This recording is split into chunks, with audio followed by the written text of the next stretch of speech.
Hello, my name is Susie Bear, and I am the rector at St. Mark's Episcopal Church in Richmond, Texas, and this is my rector's update for January 6th, 2021.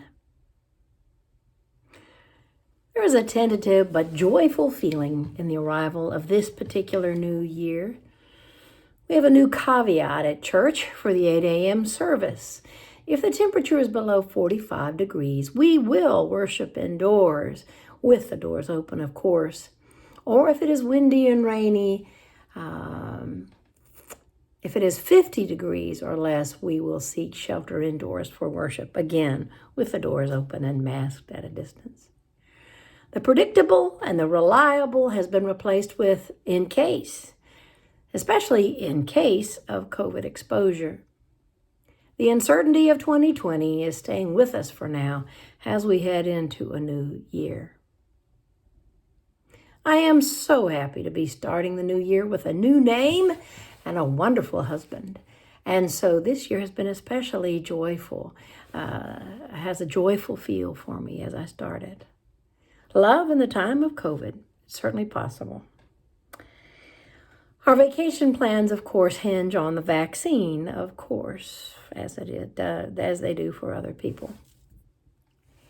At St. Mark's, we have been laying the groundwork for a very good year this year with a brand new youth minister hired, Hannah Smith. Thanks be to God.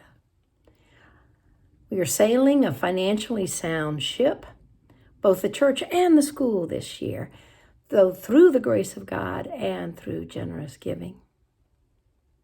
And yet, it still feels tentative, a bit uncertain. Hopeful, yes, but careful.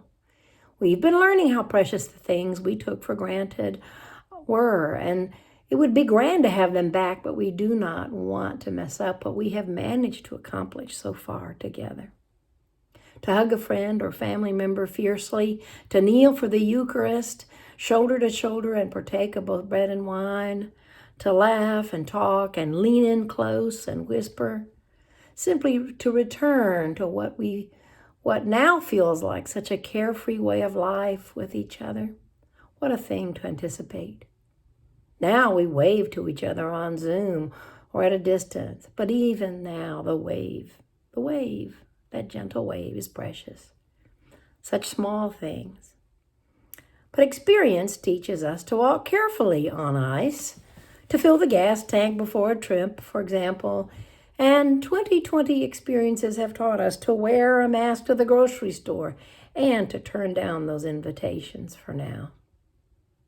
I am hoping that our careful protocols at church as we have them now will be enough when the more contagious mutation of this virus reaches Houston, but we do not know yet. Other measures might be necessary. But we will keep worshiping, ready to shift to safer means if it seems wisest. Wisdom these days involves taking a sober look at the risks we are taking, decision by decision, for each trip or gathering with others. Community life carries greater risk these days. But along with a tentative, careful living comes a keen awareness of what is precious. One by one, we will get vaccinated if and when it is appropriate for us. And little by little, the ice of COVID distancing will melt, and our steps will get stronger and more confident, and we will find ourselves back home at church, shoulder to shoulder with friends we have missed. And we all look forward to that day. Bye.